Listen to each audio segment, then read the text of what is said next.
Hello friends, मेरे स्पामिस्ट्री and astrology video channel पे आपका स्वागत है। तो आज हम एनालिसिस करेंगे सैंड का और चेक करेंगे इसमें क्या-क्या नई चीजें हमें सीखने के लिए मिलती हैं। तो एज यूजुअल शुरू करूंगा फिंगर्स के एनालिसिस से। उसके बाद चेक करेंगे फिंगर्स की सेटिंग को एंड माउंट्स को, और सबसे लास्ट में हम चेक करेंगे लाइंस को। इस तरह से पूरे हैंड का जो एनालिसिस हम कंप्लीट करेंगे। तो चलिए मैं शुरू करने जा रहा हूँ, साथ साथ ड्रॉ करता जाऊंगा आपके लिए ताकि आपको समझने में कोई दिक्कत ना हो। दोस्तों, वीडियो शुरू करने से पहले आपको बताना चाहूंगा, यह जो नंबर आपको आपकी स्क्रीन के ऊपर नजर आ रहा है, यह मेरा व्हाट्सएप नंबर है। अगर आप भी अपने हाथ की वीडियो बनवाना चाहते हैं या फोन कंसल्टेशन लेना चाहते हैं तो उस व्हाट्सएप नंबर पर मैसेज सेंड कर सकते हैं। तो यहाँ पर आप देख सकते हैं इनकी जो हथेली है कुछ इस तरह से एक स्क्वायरिश शेप में नजर आ रही है, जो इंडिकेट करती है एक हार्ड वर्किंग टाइप की नेचर को। और अगर इनकी फिंगर्स को चेक किया जाए तो यहाँ पर काफी अच्छी लंबाई में इनकी फिंगर्स नजर आ रही हैं। खासतौर पर इनकी शनि फिंगर यहाँ पर काफी स्ट्रांग है, काफी अच्छी लेंथ में नजर आ रही है, जिसकी वजह से ऐसे नेटिव काफी हार्ड वर्किंग नेचर के होते हैं और साथ ही साथ काफी डिसिप्लिन टाइप की पर्सनैलिटी भी ऐसी नेटिव की रहती है। अगर हम सूर्य फिंगर की बात करें तो आप यहाँ पर देख सकते हैं सूर्य फिंगर लेंथ में इनकी गुरु फिंगर से ज्यादा लंबाई में नजर आ रही है। यह इनकी बृहस्पति फिंगर है और यह इनकी सूर्य फिंगर है, जो हाई सेट होने की वजह से इनकी बृहस्पति फिंगर से ज्यादा लेंथ में नजर आ रही है। इस फिंगर का अच्छी लंबाई में होना एक अच्छे सोशल सर्कल को इंडिकेट करता है। जिन लोगों की सूर्य फिंगर ज्यादा लंबी होती है, ऐसे व्यक्ति काफी क्रिएटिव माइंडेड होते हैं, काफी अच्छी क्रिएटिविटी और काफी अच्छी आर्टिस्टिक क्वालिटीज ऐसे व्यक्ति के भीतर रहती हैं। और अगर हम बात करें इनकी गुरु फिंगर की, तो गुरु फिंगर यहां पर थोड़ी सी लो सेट नजर आ रही है, लेकिन लंबाई में यह फिंगर भी कम नहीं है। अगर लेंथ की बात करें तो आपको यह फिंगर काफी अच्छी लेंथ में नजर आएगी। इस फिंगर का अच्छी लेंथ में होना, अच्छी थिकनेस में होना इंडिकेट करता है कि नेटिव की नॉलेज काफी अच्छी रहेगी। ऐसे व्यक्ति स्पिरिचुअल माइंडेड होते हैं, धर्म कर्म के काम करने वाले होते हैं और अपनी इन्हीं क्वालिटीज की वजह से मिडिल एज के आसपास इन्हें लाइफ में काफी अच्छा समाज में मान सम्मान भी जरूर मिलता है। और अगर हम देखें इनकी मरकरी फिंगर को, तो आप यहां पर देखेंगे मरकरी फिंगर यहां पर हल्की सी लो सेट होने की वजह से थोड़ी शाई नेचर ऐसे व्यक्ति की रहती है। और यह फिंगर बहुत ज्यादा लंबाई में नहीं है, सूर्य फिंगर के टॉप फैलन से काफी नीचे रहती हुई यह फिंगर आपको नजर आएगी, जिस वजह से कई बार बिजनेस एक्युमेन थोड़ा सा वीक हो जाता है, थोड़ी शाई नेचर रहती है और कम्युनिकेट करते वक्त सही समय पर सही शब्द ना मिल पाना, इस तरह की दिक्कत का भी नेटिव को सामना करना पड़ सकता है। सभी फिंगर्स पर आपको काफी सारी सीधी खड़ी रेखाएं नजर आ रही होंगी। कुछ इस तरह की सीधी खड़ी रेखाएं लगभग इनकी सभी फिंगर्स के ऊपर आप देख पाएंगे।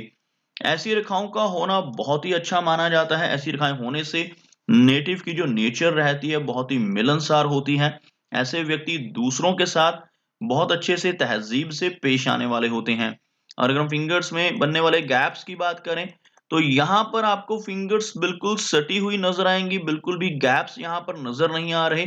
बहुत ही हल्का गैप यहाँ पर हो सकता है, लेकिन बड़े गैप्स यहाँ पर नहीं है, जिसकी वजह से नेटिव की मनी मैनेजमेंट अच्छी रहती है। ऐसे व्यक्ति धन की अहमियत को समझते हैं और धन को किस तरह से इन्वेस्ट करना है और किस तरह से खर्च करना है, इन चीजों को अच्छी तरह से समझ जाते हैं और लाइफ में काफी अच्छी मनी अकोमोडेशन करने में भी कामयाब हो जाते हैं। चलिए आगे बढ़ते हैं और चेक करते हैं इनके सभी माउंट्स को, और उसके बाद चेक करेंगे इनकी सभी रेखाओं को भी।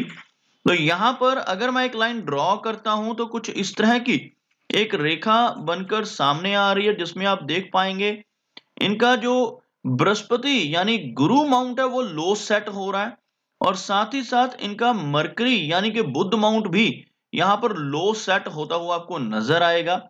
जबकि इनका सूर्य माउंट और शनि माउंट दोनों हाई सेट हैं। बृहस्पति माउंट का लो सेट होना परिवार की तरफ से मिलने वाले सुखों में कमी लाता है, और बुध पर्वत का लो सेट होना नेटिव को थोड़ी शाई नेचर देता है। ओवरऑल यहाँ पर माउंट्स लो सेट जरूर है, लेकिन वीक बिल्कुल भी नजर नहीं आ रहे। आप देखोगे ये जो एरिया है इनका गुरु पर्वत का काफी उठा हुआ नजर आ रहा है, उभरा हुआ बृहस्पति माउंट व्यक्ति को नॉलेजेबल बनाता है, ऐसे व्यक्ति की नॉलेज बहुत अच्छी रहती है। उसी के साथ-साथ आपको कुछ रेखाएँ जैसे यहाँ से निकलकर एक रेखा ऊपर की तरफ बढ़ती हुई और दूसरी माइंड लाइन और हार्ट लाइन से निकल ऊपर की तरफ बढ़ती हुई रेखा नज़र आएगी। इस तरह की रेखाओं को प्रोग्रेस लाइन्स कहा जाता है और जिन लोगों की हथेली में ऐसी प्रोग्रेस लाइन्स मौजूद होती हैं, ऐसे व्यक्ति जीवन में काफ़ी अच्छी तरक्की कर पाने में कामयाब रहते हैं। उसी के साथ-साथ आपको एक आड़ी रेखा भी यहाँ पर नज़र आ रही होगी, कुछ इस तरह की। इस तरह की रेखा को गुरु वलय कहा जाता है। अगर यह कंप्लीट हो यानी इस सिरे से शुरू होकर दूसरे सिरे तक पहुँच जाए तो यह कंप्लीट गुरु वलय माना जाता है। और अगर ऐसा कंप्लीट गुरु वलय किसी व्यक्ति के हाथ में हो तो ऐसे व्यक्ति लगभग 40 के आसपास की एज के बाद समाज में काफ़ी अच्छा मान-सम्मान पाते हैं, वो भी अपनी किसी अच्छी नॉलेज की वजह से, अपने ज्ञान की वजह से। अगर हम बात करें इनके शनि पर्वत की, तो शनि पर्वत हल्का-सा दबता हुआ नज़र आ रहा है, लेकिन यहाँ पर काफ़ी सारी खड़ी रेखाएँ आपको नज़र आएँगी। ऐसी खड़ी रेखाएँ इस पर्वत के ऊपर होना मल्टीपल सोर्सेज़ ऑफ इनकम को भी इंडिकेट करती हैं। ऐसे व्यक्ति की ओल्ड एज तक पहुँचते-पहुँचते एक से ज़्यादा सोर्सेज़ इनकम के रहने की संभावना बढ़ जाती है। और आप देख सकते हैं शनि रेखा को यहाँ से एक रेखा ऊपर की तरफ उठती हुई आपको नज़र आएगी जो सीधा इस एरिया तक, उसके बाद यह रेखा आगे इस तरह से एक ब्रेक के बाद बढ़ती हुई आपको नज़र आएगी। इस तरह की रेखा को भाग्य रेखा कहा जाता है और भाग्य रेखा अगर कहीं पर भी आकर टूटती है, तो कुछ समय के लिए नेटिव को कुछ लॉसेस का सामना भी करना पड़ सकता है। व्यापार में या किसी भी तरह से धन का लॉस या बिज़नेस में लॉस होने की संभावना को भी यहाँ पर इग्नोर नहीं किया जा सकता। लेकिन एक लंबी भाग्य रेखा का हाथ में होना बहुत ही पॉजिटिव माना जाता है। ऐसे व्यक्ति लाइफ में खूब धन कमा पाने में कामयाब रहते हैं। बात करते हैं इनके सूर्य पर्वत की। सूर्य पर्वत का एरिया यहाँ पर हल्का सा अंदर की तरफ दबता हुआ नजर आ रहा है और एक से अधिक सूर्य रेखाएं यहाँ पर आप देख सकते हैं। इस पर्वत के ऊपर जो खड़ी रेखाएं हैं यह सन लाइन्स कहलाती हैं और अगर यहाँ पर ज्यादा रेखाएं मौजूद हों तो ऐसे व्यक्ति मल्टीटास्किंग होते हैं। एक ही समय पर कई तरह के काम करने के विचार इनके मन में आते रहते हैं और ऐसे व्यक्ति किसी एक काम को पूरी तरह से फोकस होकर नहीं कर पाते। यह कमी रहती है एक से ज्यादा रेखाएं सूर्य पर्वत पर होने की वजह से। और यश की कमी भी ऐसे व्यक्ति को सहन करनी पड़ती है। अगर सूर्य रेखा बहुत लंबी ना हो और यह पर्वत अंदर की तरफ धसा हुआ हो तो नेटिव को समाज में यश मुश्किल से मिलता है। ऐसे व्यक्ति दूसरों की कितनी भी मदद कर लें, कितनी भी हेल्प कर लें, बदले में किसी तरह का रिवार्ड या कोई यश नहीं मिल पाता। मरकरी की बात की जाए तो आप देख सकते हैं मरकरी पर्वत बेशक यहाँ से लो सेट है, लेकिन यहाँ पर खड़ी रेखाओं का होना बहुत ही अच्छा माना जाता है। ऐसी खड़ी रेखाएं इस पर्वत के ऊपर मौजूद हो तो इन्हें मेडिकल स्टिग्माटा का नाम भी दिया जाता है। ऐसे व्यक्ति के भीतर काफी अच्छी हीलिंग क्वालिटीज होती हैं। ऐसे व्यक्ति दूसरों की प्रॉब्लम्स को समझने वाले होते हैं।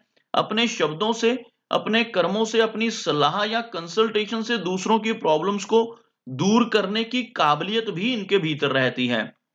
ऐसे व्यक्ति समाज सेवक हो सकते हैं या किसी ना किसी ऐसे काम में जुड़ सकते हैं जिससे ये दूसरों की हेल्प कर पाए, दूसरों की दुखों को दूर कर पाए। इस तरह की परिस्थितियां भी इनकी लाइफ में रहती हैं और ऐसे नेटिव अपनी इन्हीं कामों की वजह से, अपने सोशल वर्क की वजह से समाज में काफी अच्छा मान सम्मान पाने में कामयाब रहते हैं।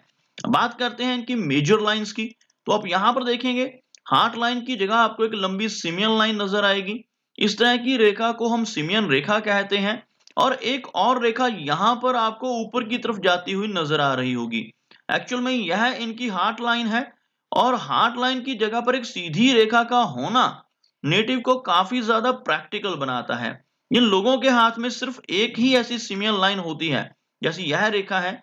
अगर सिर्फ एक ही ऐसी रेखा हो तो उनको लाइफ में काफी सारी प्रॉब्लम्स का सामना करना पड़ता है। ऐसे व्यक्ति अपने काम के ऊपर ज्यादा फोकस करते हैं और कम इमोशंस होने की वजह से मैरिड लाइफ में दिक्कतें आती हैं। लेकिन यहाँ पर कुछ भरपाई, यह जो ऊपर की रेखा है, जो हार्ट लाइन आपको नजर आ रही है, यह रेखा उस नुकसान की भरपाई करती हुई नजर आ रही है। ऐसी रेखा का होना नेटिव को थोड़ा इमोशनल बनाएगा। अगर ये रेखा हाथ में मौजूद ना होती तब दिक्कतें बढ़ जाती।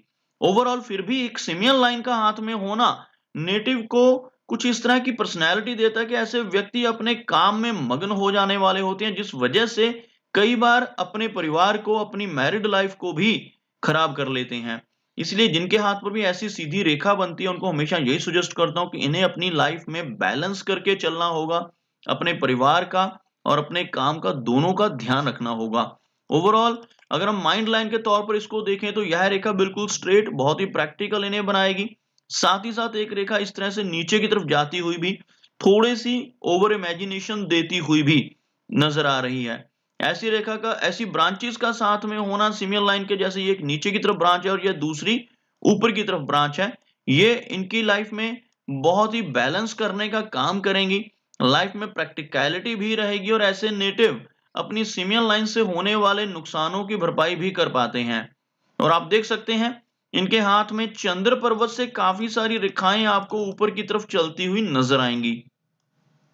ऐसी रेखाओं का यहां पर होना इंडिकेट करता है कि नेटिव को लाइफ में काफी ट्रैवल भी करना पड़ेगा। आप देखेंगे कुछ ऐसी रेखाएं जो नीचे से ऊपर की तरफ बढ़ रही हैं। ऐसी रेखाएं अगर हाथ में मौजूद होते हैं तो ऐसे व्यक्ति लंबी दूरी की यात्राएं करते हैं और लाइफ में काफी ट्रैवल करते हैं। इवन विदेश यात्रा करने के मौके भी ऐसे व्यक्ति को मिलते हैं। और आप देख सकते हैं यहाँ पर कुछ हल्की रेखाओं से फिश जैसा सिंबल बनता हुआ भी आपको नजर आएगा। ऐसे चिन्ह हथेली पर बनना, खास तौर पर चंद्र पर्वत के ऊपर बनना, नेटिव को विदेश यात्रा का मौका भी देते हैं। और इस एरिया में इस तरह का फिश जैसा चिन्ह बनना नेटिव को लाइफ में अचानक धन लाभ भी दे सकता है। और ऐसा चिन्ह केतु पर्वत पर होता है तो ऐसे नेटिव को इनहेरिटेड वेल्थ मिलने की संभावनाएं रहती हैं। अपनी पुश्तैनी जमीन जायदाद ऐसे व्यक्ति के हिस्से में आ सकती है, या लाइफ में कभी भी अचानक धन लाभ किसी भी तरह से होने की संभावनाएं बढ़ जाती हैं जब केतु पर्वत के ऊपर इस तरह का फिश का सिंबल बनता है। और अगर इनकी लाइफ लाइन को देखा जाए तो काफी अच्छी लंबाई में इनकी लाइफ लाइन नजर आ रही है। आप देखेंगे यहां से शुरू होती हुई यह रेखा लगभग एक अच्छे कर्व के साथ 90 प्लस की एज को इंडिकेट करती है। ऐसे व्यक्ति की एज काफी लंबी रहती है और इस एरिया में आपको एक मनी ट्रायंगल बनता हुआ भी नजर आएगा।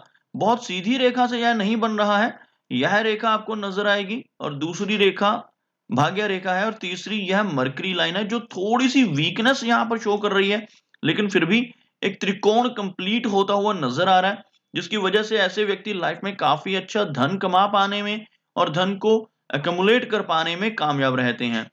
वीनस की बात की जाए तो शुक्र पर्वत उभरा हुआ है, जिस वजह से लाइफ में हर तरह की सुख सुविधाएं ऐसे व्यक्ति को मिल जाती हैं।